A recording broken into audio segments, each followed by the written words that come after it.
colocado em evidência isso aqui, ó, menos um meio. Só para ver com mais Quer dizer aqui. que o fóton ele tem uma origem de dois lugares diferentes. Isso. Caramba. Isso. O fóton não apareceu ainda. Eu achava que o fóton tinha que ser uma coisa meio sagrada, que ele vem de um lugar só. Entendi. Não, nessa teoria ele não é tão fundamental assim. O que é mais fundamental é a simetria e a sólidos, porque é daí que vai sair o eletromagnetismo. Certo? Aqui, BL3, então aqui, neutrino, vou só retomar essa corrente para botar tudo num quadro só. Gama Mi, neutrino, né? Gama Mi, então tá aí. Então ficou essa corrente aqui. Então o BM3 interage com uma corrente fermiônica neutra, o W+ interage com uma corrente fermiônica que mistura neutrino com lepton, e aqui é a mesma coisa. Então essa corrente aqui é a corrente com carga -1, essa corrente aqui é a corrente com carga +1, e essa aqui é a corrente neutra. Na verdade, não é toda aí que a gente vai pegar uma outra parte. Mas essas correntes. Isso foi uma coisa interessante da teoria eletrofrágil. Quando ela foi prevista, na experiência, no experimento, ainda não se tinha detectado a corrente eletromagnética, a corrente fraca neutra. A corrente fraca neutra só foi detectada em 73, no CERN. Então, quando o modelo foi escrito em 68, ele fazia previsão de que deveriam aparecer correntes fracas neutras. E elas só apareceram alguns anos depois, numa experiência lá do CERN, em 73, uma colaboração chamada Gargamel. Na Gargamel, lá apareceu realmente, porque nos decaimentos fracos até então, se conseguia ter as correntes carregadas, as correntes fracas carregadas, mas não as correntes fracas neutras. É difícil realmente pegar uma corrente de neutrino, né? É uma corrente bem leve, bem fraca. Né? Vamos lá. Então, esse é o setor só do GT3. Gargamel foi 73, medição das correntes neutras. Detecção experimental das correntes neutras. Então, esse termo aqui é isso. Agora vamos começar a fazer. Aqui, então, se vocês observarem bem, então está tudo certo. Então, a gente já tem essa transição. Ó, isso aqui é o primeiro membro do plate, o segundo membro. Fermi chegou a falar das correntes? Quem? Fermi, que eu saiba, não. Que eu saiba, ele não chegou a falar das correntes. Eu acho que as correntes neutras, elas começaram a ser faladas no meados da década de 50. Depois de 57, 58 é que você começou a falar de corrente neutra, que é quando ficou claro o SO2, que tinha um SO2 na jogada. Pô, cara, essa prova aqui. Essa aqui. Agora vamos fazer isso aqui, pegar a parte right. Mais o lepton, right, termo cinético, I, gama Mi, dmi, vai ter uma parte do elétron lá. E agora a parte de interação. Menos 2i vezes i dá mais 12. Então vai ficar mais 2 G', Ci. E aí, elétron mais da gama Mi, elétron mais. Então, como a gente está observando, eu tenho uma outra corrente neutra. Só que essa corrente neutra do setor right é uma corrente que só tem lepton. É uma corrente só do setor right, que interage com esse bóson neutro aqui. Semi é neutro, BM3 é neutro. Então, nós vemos que nós temos 4 bósons vetoriais intermediários. WM+, WM-, BM3 e semi. Depois do mecanismo de Higgs, então nós começamos a apagar isso aqui. Então, isso aqui é aquilo lá, abrindo em componente. Deixa eu apagar isso aqui. Guardar essa conversão que a gente bota esse raiz de 2 aí. Talvez tenha algum curso meu que eu não tenha colocado. Os livros eu acho que colocam. Tem livro que coloca 2, tem livro que coloca raiz. Então não tem problema, mantendo a convenção, nada vai alterar. Aqui, só queria chamar a atenção de vocês. Nós ainda não colocamos o setor de Higgs. Então, por enquanto, como o Luiz observou, tudo é sem massa, eu tenho interações, campos sem massa interagindo. E só para lembrar, então nós temos 4 bósons vetoriais intermediários. Nós temos o WM+, temos o WM-, todos os dois vêm do setor de S2, E temos a terceira componente, que é o terceiro campo de Young-Mills dentro do S2. Isso tudo aqui é o setor S2.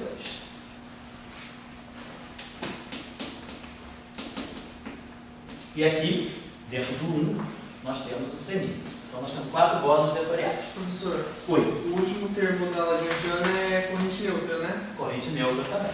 O semi é neutro, ele interage com a corrente neutra. Que as fases se cancelam. Tá? Agora, depois nós vamos ver, só estou colocando um pouquinho o final da história para vocês não perderem o contexto. Isso antes do campo de Higgs entrar em ação. Depois que houver o campo de Higgs entrar em ação e ele fizer aquele mecanismo que a gente chama de quebra espontânea, vou botar a sigla em inglês, Spontaneous Symmetry Break, quebra espontânea da simetria. Quando o campo de Higgs entra em ação e faz a quebra espontânea da simetria, ele vai fazer uma, vamos dizer assim, ele vai remixar esses campos. O WB+, e o WB-, eles reemergem idênticos. Então o mecanismo de Higgs, ele simplesmente vai gerar esses campos agora massivos, mas não vai mexer na constituição dele. W+ mantém a sua individualidade, o W- também. Porém, esses dois campos vão desaparecer. Vão aparecer aqui dois campos que vão ser combinações dele. Vai aparecer o fóton, então vai aparecer o Zi, o bóson Z0 das interações fracas, e vai aparecer o fóton, que eu vou chamar de aí. Então aqui vai aparecer o Z0 e aqui o fóton. Então vamos ver precisamente que, na verdade, o que vai acontecer vai ser o Zi e o fóton, eles vão aparecer como uma combinação linear dada por uma matriz aqui, ortogonal. E eles estão dentro de um duplete assim mesmo? Não, na verdade É só a matriz, é só a matriz. Vou colocar então. matriz de caminho que você vai fazer? E vai ser a matriz de Weiner. De vai. Vai ser, Zi vai ser o seguinte, vai aparecer aqui um coeficiente alfa, Dm3, mais um coeficiente beta Cmi. E o que vai ser o fóton para nós vai ser um gama N3 mais um delta C.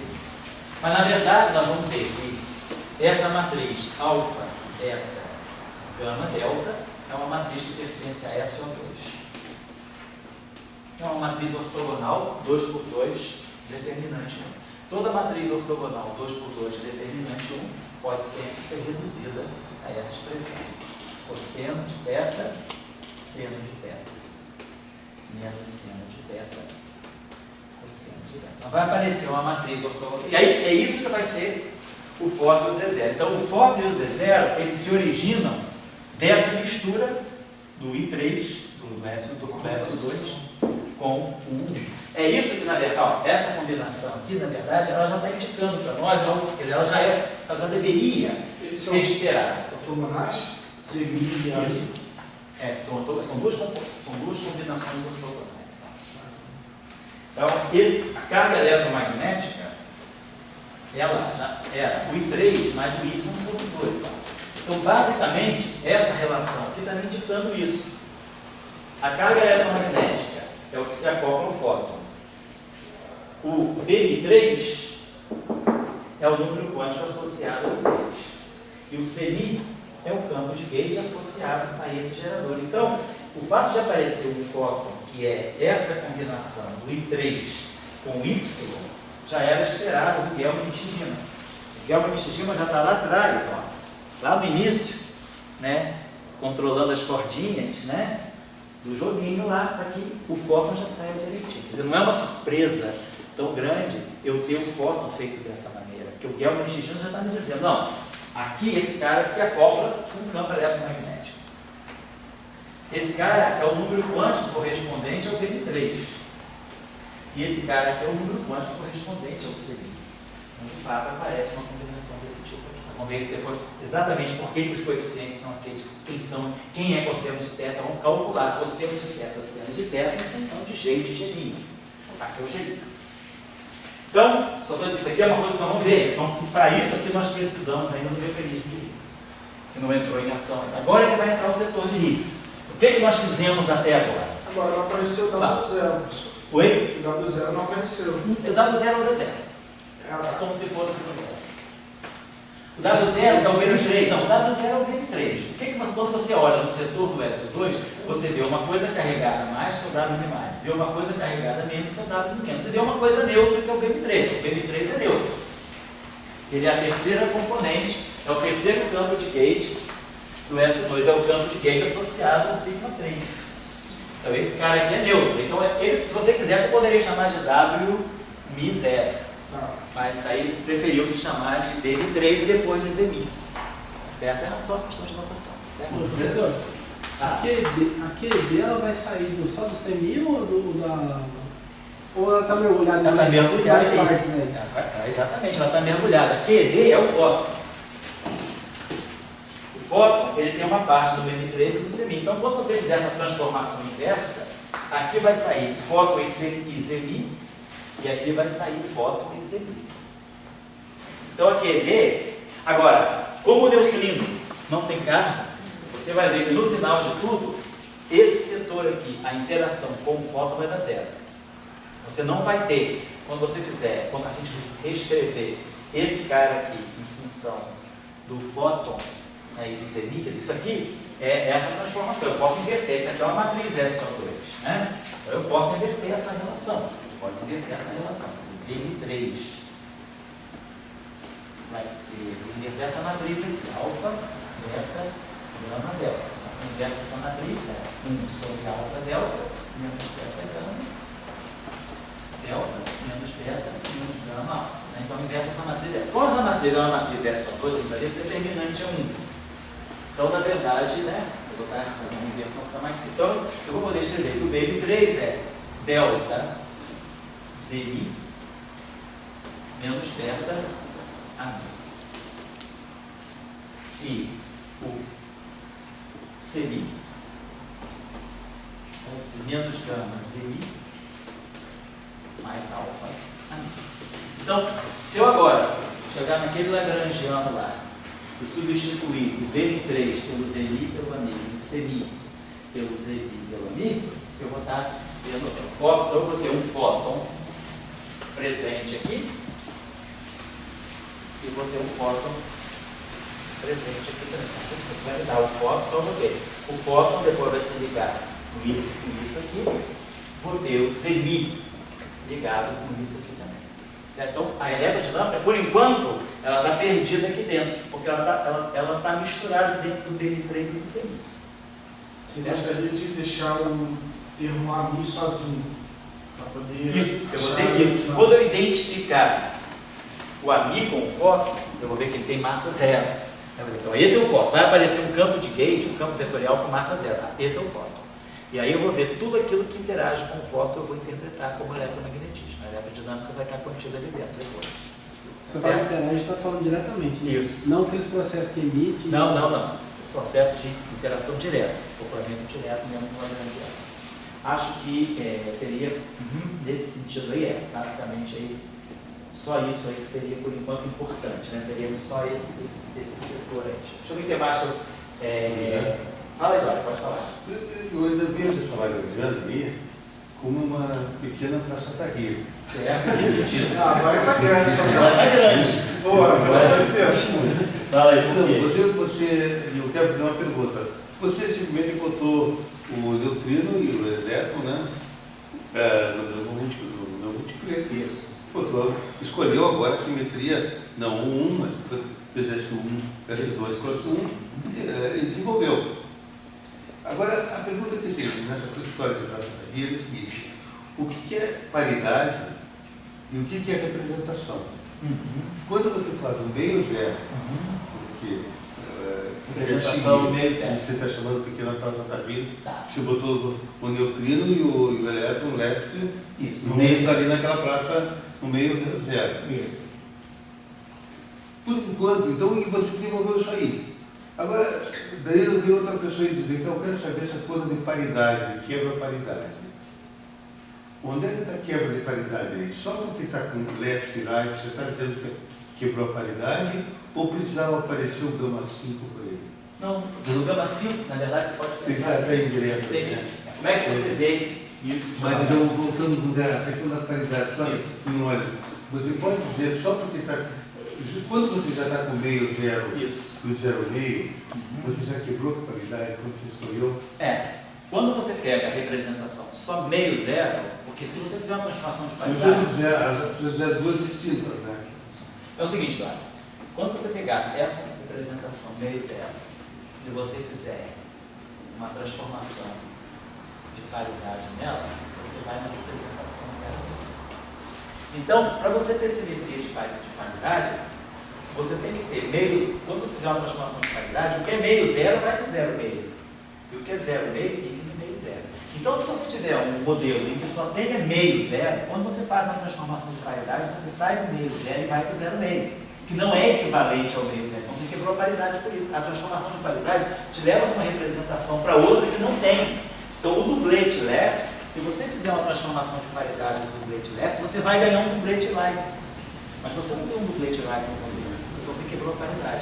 Quer dizer, a paridade está quebrada no sentido, se você tivesse um dublete left e um dublete right, aí você faz a transformação de paridade, um vai no outro, o outro vai no outro. Você mantém a invariância. Então, o desequilíbrio entre o que é left e o que é right, Mas quem quebra quebrou essa bastante. paridade? Oi? Mas quem quebrou essa paridade? Isso que eu não entendo. Não, quer dizer, É a própria experimento que diz? quer dizer, a fenomenologia, quer dizer, Li e Yang mostraram em 56 que a paridade era violada. Com isso, o Salam percebeu que se a paridade é violada, e onde é que eu posso ver a simetria de paridade nas equações fermiônicas? Ele foi na equação de Dirac. Então ele viu que tinha uma simetria. Quando você pega a equação de Dirac, vamos colocar aqui da seguinte maneira. Aí, deixa eu colocar aqui assim. Transformação de paridade, quando vocês viram, quando a gente viu lá. Aí, quando eu pegar o neutrino left, né? Vamos pegar aqui. Neutrino left, não qualquer fermo left. Qualquer fermo left está na representação meio zero. Qualquer fermo right está na representação zero meio. Quando você faz a transformação de paridade no espaço fermiônico, a transformação de paridade no espaço de coordenadas, o que ela faz? T' igual a T, x' igual a menos x, y' igual a menos y, z' igual a menos z. Inverte as coordenadas espaciais. No setor fermiônico, a transformação de paridade, o que ela faz é pegar o que é left por uma transformação de paridade, ele vai no que é right. Isso que é a transformação de paridade faz. Ela te leva a representação left para a representação right. Então, se você tiver um modelo em que você só tenha coisas left, quando você faz a transformação de paridade, você ganha coisas right. Mas elas não estavam no teu modelo, então você quebrou a paridade, porque a transformada de paridade do teu modelo te dá coisas que você não tinha. Então, lá nós temos um dublete left e um singlete right. Quando eu faço a transformação de paridade, o dublete left vai no dublete right. Mas minha teoria não tem dublete right. Então, eu quebrei a paridade, porque a teoria transformada por paridade é diferente da teoria original. Eu precisaria ter um dublete left, um dublete right, um singlete left e um singlete right. Se tivesse tudo pareado, a transformação de paridade leva um no outro, o outro no entendeu? Eu entendi. Eu acho que isso aqui, eu fico imaginando aí, se eu quisesse forçar uma teoria que tem a paridade. Se você quiser construir desde o início uma teoria que tem paridade, você não poderia colocar um dublete left e deixar um buraco no dublete right. Você tinha que ter um dublete right também. E quando você colocou o singlete left, você tinha que ter um singlete right. E o neutrino quebrou a paridade. É o neutrino que quebra a paridade. Quem quebra a paridade é o neutrino, porque ele só tem left. Você transforma o elétron left, você ganha o elétron right. Porque a transformação de conjugação de carga faz o seguinte, né? Você vai lembrar, quando a gente pegar, vamos dizer assim, a gente pega o elétron left e faz uma transformação de conjugação de carga, o que a gente ganha é o positron right. Beleza. Então a transformação de paridade, ela muda a partícula, mas muda também a quiralidade. Mas isso é a transformação de conjugação de carga. Mas a paridade não. Se eu pegar o elétron left e fizer uma transformação de paridade, eu vou ganhar o próprio elétron. Eu só troco a quiralidade dele. Então, se eu tenho um dublete de neutrino left e elétron, então se o neutrino é left, quando eu faço uma transformação de conjugação de carga, eu ganho o antineutrino right. Beleza? Isso é o que existe. Mas quando eu pego o elétron left e faço uma transformação de paridade, neutrino. Quando eu pego o neutrino left, fazer a mesma coisa que o neutrino. Se eu pegar o neutrino leve e fizer uma transformação de conjugação de carga, eu ganho o antineutrino light. Beleza. Porém, se eu pegar o neutrino leve e fizer uma transformação de paridade, eu vou ganhar o próprio neutrino light. Não tem neutrino light. Então é por isso que o neutrino quebra a paridade, porque o transformado de paridade dele deveria ser não um antineutrino, deveria ser o próprio neutrino light. Você mantém a partícula, mas muda a gravidade. Mas a teoria não tem neutrino light. Então, ao fazer uma transformação de paridade no neutrino leve, você ganha um lagrangiano com o neutrino light, que é diferente do lagrangiano de partida, porque no lagrangiano de partida não tinha neutrino light. Então é o neutrino que quebra a paridade. Certo? Não, tá. Tá se acostumando com essas ideias. Tá encaixando as coisas. Estou só dando os ingredientes, você vai pensar depois. Mas aí, é por aí que você tem que ver. Você vê a quebra da paridade pelo neutrino. É que dá um sentimento de falta alguma coisa. Cadê esse neutrino? E só você não, cara. Landau também. Você tem como conversa, tem duas pessoas, Landau e Paulo. Ele não gostava do fato que não tinha. Não gostavam, não. Eles execraram os caras. Salame recebeu um bilhete de cala a boca do Paulo. Tá lá no peito. Isso não faz sentido. Na época eles que eram referir, né? O Paulo nem aceitou a permissão, nem chegou a ser referido. Ele falou, não, isso existe. Não tem sentido de paridade. Quebrar a interação fraca, a simetria quiral. Isso em 56. Artigo do salão? Hã? Artigo do salão? Artigo do salão. Ele nem recebeu o salão. Nem recebeu. Tudo por emissários. E aí, isso em 56. Porque o salão foi assim, a conferência de Seattle foi em agosto. Aí o salão correu, aquela ideia na cabeça de verdade, escreveu o artigo em novembro. Foi o paper de 15 de novembro de 56. Levou o artigo do Paulo. O Paulo recusou, nem quis ler e falou, não existe. O artigo do salão saiu depois, foi publicado. Mas o artigo da Lansal bem só foi aceito quando teve a descoberta experimental da quebra de paridade. Porque, por acaso, em 57, um ano depois, a Madame Wu, ela descobriu a quebra da paridade experimentalmente. Aí o Paulo se entendeu. E o Landau, um estudante do Landau, também tinha passado por Landau a quebra da paridade. Na física, porque a física de neutrino estava bombando na Rússia também, por causa do Ponte-Povo. Havia todo um movimento de física de neutrino na Rússia. O Ponte-Povo fugiu da Itália, foi para a ex-União Soviética e levou. Não rolava política nisso, não, professor? Ou você acha que era mais não sei, filosofia mesmo? Não, eu acho que, sabe que é conservador, cara. Os caras são conservadores também, né? Os caras, às vezes, esses caras assim são muito conservadores. Paulo era muito conservador. Paulo falou, olha, muitos mil. Paulo falou, ó, é impossível existir semicondutor. Ele provou que era impossível existir cristal líquido, que apareceu, eu até falei na novela agora, né? Ele falou que era impossível violar a paridade. E teve um outro mico grande que ele pagou também. Ele pagou 4 micos assim, grandiosos, né? Porque eles diziam que era muito conservador. Ele que era o cara, ele que era o rei do neutrino, ele não aceitou que o neutrino quebrasse a mais paridade. conservador, a palavra acho que é controlador. Certo? Talvez seja isso.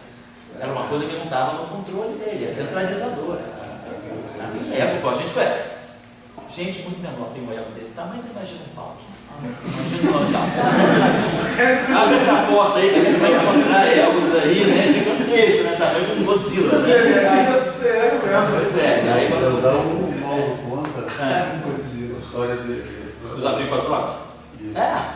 Exatamente. Landau também, cara. O Abrikosov chegou para ele, mostrou que tinha supercondutor do tipo 2 com fluxo. Ele falou, isso não existe. Botou na gaveta, ele escondeu para Abrikosov. Ele falou, não, isso não existe, não publique isso. Aí, E ele foi levar para o Landau, ele foi fazer uma visita que o Landau estava no hospital. foi isso, esse detalhe eu não E era sei. o Mauro que falou isso. Sei, Mauro, E foi.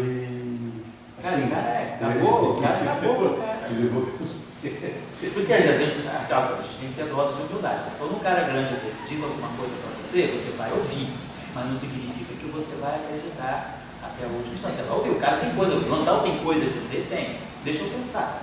E aí você chega. A mesma coisa, Salame pensou no que o Paulo contava, ele mostrou, a gente viu o paper dele com um bilhete assim, escrito na diagonal, com a letrinha assim, bem. Mostrou isso? Ele tinha lá, estava guardado lá, estava documentado. Hoje deve estar no como é que se diz? Quando ele deu as discussões da eletrofraca para a gente, ele mostrou. Mas hoje deve estar no museu dele lá no CTT. Quer dizer, aquela coisa, Paulo falou para ele pensou. Mas ele não voltou atrás. Ele pensou no que o Paulo viu, falou, e ele viu que ele estava certo.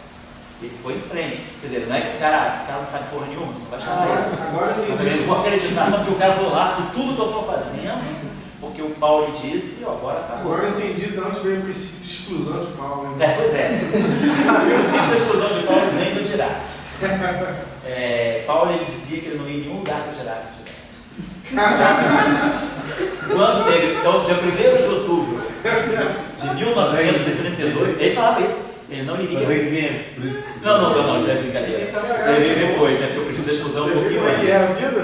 Pois é. Não sabia, né? Aí o princípio da exclusão foi violado no dia 1º de outubro de 1932, porque em Princeton organizou-se um seminário em que de 9 às 10h30 falava Paulo, de 10h30 meio-dia falava o Dirac. Vamos se encontrar, né? Então eles conseguiram botar os dois na mesma sala, porque era um seminário muito importante, porque Dirac ia falar, que isso foi o quê? 32, né? Dirac ia falar do pós, não, 31, desculpa, Dirac foi 31, antes da descoberta do pós. Dirac ia falar do pósito que ele previu, e que Dirac previu o pósito, o paper de Dirac no dia 29 de maio de 31. Então, dia 29 de maio, ele lançou o paper com a previsão do pósito e do antipróton. E o Paulo já tinha lançado a ideia do neutrino em 30. Então, em 31, tinha 2 partículas previstas, o pósitron, o antipróton, 3 partículas, e o neutrino. Aí, fizeram esse seminário. Paulo falou do que ele achava que deveria ser o neutrino, e Dirac falou do que ele achava que deveria ser a antimatéria. Aí, de fato, apareceu o pósitron em 32, mas o neutrino só foi detectado em 56. O neutrino teve que esperar bem 51 anos, 50 anos, 50, praticamente 35 anos para aparecer o neutrino. Mas então, tinha essa exclusão. O Paulo ele não aceitava o Dirac de jeito nenhum. Então, quer dizer, quando Paulo chegou para o Salan dizer que estava totalmente errado, porque o Salan também dizia que Salan venerava o Dirac. Venerava o Dirac. O ídolo dele era o Dirac. Então, claro, ele ouvia muito mais o Dirac. Claro que quando Paulo falou isso para ele foi a Genebra para ser recebido pelo Paulo. Paulo não recebeu ele e mandou o paper. Então, será que não rola um pouco disso? Pois é, cara, os caras sofreram. Lembra que Salan nessa época era um pós-doc. Ele se doutorou em 51, isso era em 56. Então, Salan ainda era um pós-doc recém-admitido do Imperial College. Paquistanês, terceiro mundo. E Paulo ele era ariano, se considerar. Tinha preconceito, cara. Você botar um muçulmano naquela época, falar com Hoje ainda é, hoje naquela época. Cara, você botar um brasileirinho lá, chegasse um brasileirinho lá da América do Sul, para falar que tudo tinha qualidade, que não conservava, não sei o que, cara, você vai, Complicado. Salan era paquistanês. Lembra que os Loiqueiros falavam inglês, que ele tentava ser mais cambridgiano do que o pessoal que é mais, mas no fundo ele era um paquistanês, a cor da pele dele não negava, ele era muçulmano, né? Então os caras tinham preconceito político, é uma coisa. Cara, esses caras são humanos, são normais. A gente é rebelde, a gente que faz as fantasias da gente, né? Mas você fala o dia que entender que nos anos 30, Cambridge havia algum espírito assim, intelectual assumir mais a sociedade, assim, sabe? Ainda mais Dirac, que era um comunista mesmo, né? Mas era uma época que as pessoas... Mas era comunista. As pessoas eram muito, se definiam muito ideologicamente. E Cambridge tinha todo o ambiente. Eu acho que tudo que a gente fala de Cambridge, e o Dirac foi uma expressão. Sem dúvida. E o Salan entrou no espírito de Cambridge. É muçulmano em Cambridge. Ele entrou na história. Tem como tem brasileirinho em Cambridge. Tipo assim, não, ele foi assim, colonizado por esses caras. Ele entrou na escola do Dirac. Ele fluiu na escola do brasileiro Dirac. Chicago, assim, né? Falando tudo que Chicago fala, né? Então, e Cambridge nos anos 30 teve um... Porque o que o Salan falava, por exemplo, né? Ele foi lá, depois do não do Paulo, ele foi falar com o Dirac, obviamente. A primeira coisa que ele foi correr foi chorar no colo do Dirac. Eu, como Dirac, conhecia a equação de Dirac melhor do que ninguém, realmente, né? Dirac deu subsídios para ele acreditar que a simetria de quiralidade fazia pleno sentido e que se não tivesse ferros com massa deveria ter aquela simetria. Quer dizer, o Salan viu que estava completamente cacifado pelo Dirac nesse sentido. E aí ele botou o paper para frente, ele jogou o paper na revista, foi aceito no Novo Continente. Mas aí logo depois, no ano seguinte, provou-se a quebra da paridade. Aí ficou tudo. O próprio Paulo aí entra. Eu fico imaginando esses caras se tivessem internet. Como é que ia ser no Facebook escutando o outro? Olha os Facebook desses caras, né? É isso aí. Então, vamos chegar ao canal daqui a pouquinho. Então, a gente vai estar já na próxima aula vendo como eu extraio o fóton e o Z0 a partir do CNI e do BN3. Vamos ver isso aí já. O que mais que eu tinha que colocar para vocês aí? Peraí. Tá. Bom, então vamos falar. Então o setor de gauge está pronto. Então nós vimos que o setor de gauge da teoria eletrofrágica é esse aqui. Para nós ainda é esse. Ainda guardando o mecanismo de Higgs para juntar esses dois aqui no fóton e para juntar esses dois aqui numa outra combinação que vai ser o Z0. Mas o W mais e o W menos já fizeram a sua aparição aqui nesse lagrangiano. Então, agora, vou só apagar isso aqui rapidamente. Eu vou dar só agora. Bom, isso aqui está tudo aí, né? Quem está copiando? Você está copiando, né? Então, qualquer canal que tem, olha, só que eu vou precisar disso aqui, deixa eu falar. O curioso é que esses W mais, W menos, só apareceram com interação fraca, né? É uma coisa assim, para mim, uma grande curiosidade. Por que o pessoal, vamos dizer, esse pessoal dos anos 30 e iniciativa nessa bola, por que eles não botaram para QED? Mas você lembra, quando a gente fez o nosso curso QED no ano passado, vou retornar esse curso agora no primeiro semestre lá no que vem, quando a gente estudou a eletrodinâmica, a pergunta que você faria é o seguinte: você está estudando é pegar eletrodinâmica de bósons vetoriais carregados. Você pega uma partícula, você pega um W+. Claro, a antipartícula dele é um W. Então você tem um bóson vetorial carregado e a sua antipartícula. Vamos fazer uma QED para isso tudo. Então esses caras são carregados e massivos. Eles têm massa. Tem massa e tem spin. Então eu tenho isso que eu quero descrever. Então quando nós vamos descrever a interação eletromagnética desses objetos, a gente viu que a QED sozinha, ela não dá conta. Eu preciso introduzir interações extra que a simetria de Gauge não dá diretamente. Eu preciso introduzir aquilo que nós vimos como acoplamentos não mínimos. Acoplamento não mínimo. Nós temos que introduzir um acoplamento não mínimo e também aparece uma interação, tem que aparecer uma interação quântica. Bom, esses objetos aqui vão trazer uma não linearidade. Vai ter uma espécie de uma QED também com não linearidade. E aí você fala, isso aqui não tem justificativa assim, numa teoria abeliana. Então você consegue entender isso aqui só dentro da teoria não abeliana. Então realmente quando você descreve bósons vetoriais massivos e carregados, quer dizer, a teoria para carga eletromagnética sendo portada por um spin 1, ela realmente só faz sentido num cenário de Young-Mills. Ela não faz sentido sozinha. Então, a simetria de Young-Mills é muito forte. Ela é uma simetria que deve estar presente na natureza, mesmo que nós não tivéssemos descoberto, vamos dizer, os campos de Young-Mills pelo trabalho de Young-Mills. Nesse trabalho aqui, de 62, quer dizer, quem trabalhou nisso aqui em 62 foi o Lee e o Yang, os dois Lee e Yang da paridade, né, da quebra da paridade, a dupla Lee e Yang, nessa época, vocês não são obrigados. E em 63, o Pedro do Salão.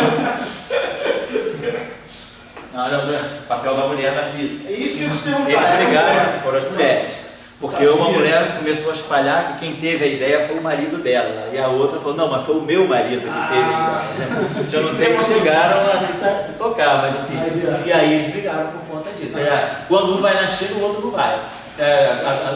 O chinês lá em Trieste falava pra gente, quando o ano do Yang na China, no ano seguinte o Li, eles alternavam os anos, criou-se o princípio da exclusão. Aí o Salão fez esse trabalho em 63, e aí ficou claro que uma teoria de uma eletrodinâmica para bósons vetoriais carregados deveria estar dentro de um contexto de Young-Mills. Eu vou pedir para Catarina. Hã? Na Praça Catarina, outras coisas. Bom, mas sem dúvida. Pode ter, vamos ver. Isso aí é o mínimo, vamos dizer assim, isso aí é o pensamento mínimo. Né?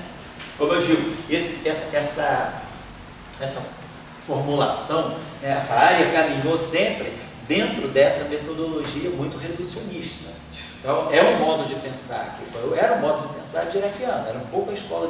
A Dirac lançou um modo, vamos dizer assim, na mesma época que a Chanel lançou a moda Coco Chanel, Dirac lançou a moda reducionista na física, foram quase que contemporâneos, Chanel e Dirac, nesse sentido. Então, a gente hoje, né, tem... A Coco Chanel Não, a Coco Chanel, ela mudou o mundo naquela época. Ela foi anos 50? Não, a Coco Chanel anos 20, 30. Não, anos 50 ela já era velha de guerra, já tinha tido 50 amantes já na década de 50. Já tinha comido muito homem nessa época. Não, a Coco Chanel é velha, a Coco Chanel ela fez a revolução da mulher no final da década de 20, foi quando ela liberou a mulher dos vestidos, aquele monte de coisa que tinha por baixo, e botou a mulher, né? Quer ser elegante, seja clean. Né? Elegância significa o mínimo, né? Quer ser elegante, tira, não põe. Era o pensamento de Dirac. Dirac é isso, quer ser elegante na física, tira, não põe.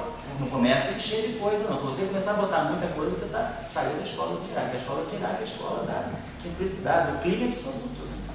É a época clean, é um estilo clean que entrou na física, entrou na moda, né? Entrou em várias outras coisas. Então, o mundo é um só, né, gente? O pensamento é um só, né? Quando está se pensando numa coisa aqui, está se pensando ali também, né? Essas coisas não acontecem isoladamente. Bom, então, nessa época aí, Dória, é uma época de pensamento mínimo. Qual é o mínimo que eu posso pensar para que eu possa dar sentido a essa teoria? Seria uma estrutura de Anne-Mills. Agora você pode dizer, não, pode ter uma praça daí, muito mais gigantesca do que a própria formulação de Anne-Mills. É possível, sim, claro. Só que a metodologia que se adotou é a metodologia da simplicidade. Quer dizer, eu quero ter um pensamento mais reducionista possível. É um método de fazer física, porque não é um método único, né? E talvez não seja nem compatível com a matéria condensada. Na matéria condensada você não pode ser minimalista. Você tem que ser, como é que se diz, holístico, né? Tem que fazer o todo, né? É um pouco isso. Deixa eu só acabar aqui, para dar só um preâmbulo na próxima aula. Então, hoje a gente fechou o setor leptigate, que já tinha fechado o setor leptônico, e uniu o setor de gate ao setor leptônico. Só para fechar o setor de gate, então eu vou aproveitar as aulas do Tião, que aí a gente não precisa ficar muito em cima, o Lagrangiano. Então, o Lagrangiano do setor de gate, quer dizer, o Lagrangiano de Yang-Mills para SO2, é só lembrar lá, né, do que o Tião ensinou para vocês. Menos 1/4 do F mini A, SO2, né? SO2 e menos 1/4 do 1. Vou botar aqui G mini, vou declarar o que são essas coisas. Então, isso aqui é a parte de Maxwell do 1, isso aqui é a parte de Yang-Mills do SO2. Então, quem é o F mini A? É o field strength do campo de Yang-Mills. O DNI, nós chamamos de DNI, né? DNA menos DNI. DNA mais IG, constante de estrutura de SO2, FADC, DNB, está aqui, SO2. E o Gemini é o abeliano usual, DMI, CMI, menos DMI. Vamos guardar isso aqui vai ser importante para a gente, porque nós vamos ver o seguinte, esse termo aqui, ó, quando eu multiplicar isso aqui por isso aqui, quando eu multiplico isso aqui por isso aqui, eu só gero coisas quadráticas dela. DMI, CMI, vezes DMI, CMI, DMI, CMI, vezes DMI, CMI, e vice-versa. Então eu tenho só C por C quadraticamente. Aqui não, eu vou poder produzir um termo que tem uma derivada de B, multiplicando 2Bs, e depois eu vou gerar um termo, esse termo ao quadrado. É B com B com B com B, 4Bs. E aí aqui a gente pode observar o seguinte, ó, só para mostrar para vocês um fato importante, que é justamente o aparecimento desse que vai acontecer. Olha só, vamos pegar só F mini 1, só para a gente ter uma ideia. F mini 1. F mini 1 é DMI, DMI 1, menos DMI, DMI 1. E aí aqui, ó, quando aqui for 1, aqui pode ser 2, 3, 3, 2. Então nós vamos ter mais IG, B, Mi 2, B, Mi3 menos Bg BM3 BM2. Tá? Só substituindo lá. Eu acho que não tem o I quando está na representação adjunta? Deixa eu ver aqui, peraí, distinção. Porque ele está certo, aqui exatamente, porque eu teria B, Mi. Deixa eu ver aqui, sigma A sobre 2, BMB, sigma B sobre 2. Então, se eu colocar IG comutador, vem um outro I daqui, tem razão. E acho que aparece até menos 1. Obrigado, tá? Eu acho que vai aparecer menos G, e aqui vai aparecer mais G. Obrigado. O que o Thiago falou é o seguinte: quando a gente define field strength, a gente define dB menos dB mais IG, comutador do dB. Mas aí a gente sabe que o nosso dB, ou dB, tanto faz, ele é dMA sigma A sobre 2. Quando eu coloco esse objeto aqui, eu vou produzir um computador de sigma A sobre 2 com um computador de sigma B sobre 2, que vai dar I epsilon ABC sigma C sobre 2. Então produz esse I, que se junta com esse I, dá um menos G, produz o epsilon e produz o G. A expressão está feita. Então aí agora eu peguei BF mini 1. Então pegou 1, aí epsilon 1, 2, 3, BB2, BB3, epsilon 1, 3, 2, BB3, né? E aí o epsilon 3, 2 é menos o epsilon 2, só para mostrar uma coisinha rápida para vocês aqui. Aí eu vou fazer a mesma coisa para o FMB2, que vai dar DB, DB2, DB, DB2. Aí aqui eu vou ter 2, 3, 1, menos G, BB3, BB1, mais G, BB1, BB3. E depois o último termo, que é o F mini 3. DB, BB3, BB3. E aí, menos G, B. B1, B2, mais G, B2, B1. Aí a gente pode fazer o seguinte aqui. Por exemplo, esse cara aqui, ó, o 1 e o 2 eu posso substituir por W mais e W menos, aquelas convenções. Então, esse termo aqui, ele vai ter DN3, vai ficar 3, 3 aqui, mas esse conjunto aqui, lembrando aqui, BN1 menos IBN2 sobre raiz de 2 é o W mais,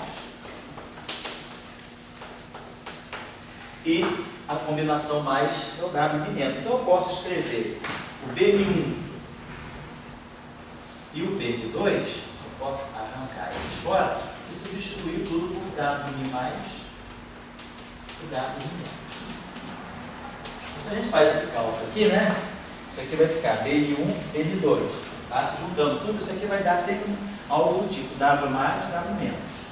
Então, a gente vai ver que quando eu levar o F mini 3 ao quadrado, eu vou produzir alguma coisa que vai ter W mi mais, W mi menos. Vou poder multiplicar por isso aqui, que vai aparecer vezes uma derivada do BN3, e depois vai aparecer um termo que é esse termo interagindo com ele mesmo. W mi mais, W mi menos, W mi mais, W mi menos. Que é o termo de 4 Ws. Então, esse termo de 4 W é algo que vem naturalmente da teoria de Young-Mills. E o acoplamento no mínimo que a gente precisa de produzir, nós vamos falar sobre isso para poder reproduzir a razão geomagnética correta do W, é o acoplamento que teria que envolver isso aqui. F mini, W mais, W menos. Mas como nós vamos ver na próxima aula que o fóton está aqui dentro, o F mini de Maxwell, ele vai sair daqui e vai se acoplar com W mais, W menos. Isso aqui vai ser crucial para a eletrodinâmica. Então isso aqui só sai da teoria de Young-Mills. Aí a gente achou a capa de choque, que é eletrodinâmica. Por quê? Ele vai chegar finalmente. A capa de choque. Então, é um pouco isso aí. Então, na próxima, então o setor de Young-Mills é esse. Na próxima aula, nós vamos ver o mecanismo de Ricks, vamos reescrever isso aí em função, isso aqui vai depois sair em função do W+, W-, Z e do for. Vamos tirar o máximo, vai sair um pedaço daqui, um pedaço do F-3, junto com o C-mini, quer dizer, quando eu pegar F-3, F-3, C-mini, isso aí vai dar origem ao máximo. Vamos ver que vai sair, a Lagrange de Maxwell vai sair, o F-mini de Maxwell vai sair daqui. Então hoje a gente falou somente no setor de gauge e no setor de gauge molecular. Na próxima aula, falando das correntes carregadas, já avançamos, né? Não chegamos à fórmula final, mas já vimos que vamos ter correntes carregadas interagindo com W+, e com W-, correntes neutras interagindo com Dn3 e com Cmi. Portanto, as correntes neutras vão interagir com o fóton e com o Z0. E vamos falar do setor de Higgs. Na próxima aula a gente vai ficar mais em cima do setor de Higgs para poder definir bem os pontos. Próxima aula, então, seria, se Deus quiser, na véspera do feriado, dia 14, tá bom? Dia 14 eu vou botar um seminário. O primeiro tempo da aula vai ser um seminário sobre QCD. Então, eu botei, buscar do roteiro. Então, eu vou falar o primeiro tempo de 4 a 5 meses, vai dar um seminário sobre QCD. Problema de QCD, ligação com cordas, aquelas cordas hadrônicas. E aí depois eu retomo a aula no final, tá bom? Faço a aula de 5, 6 até as 8. Quinta-feira que vem. Eu vou mandar um anúncio para você.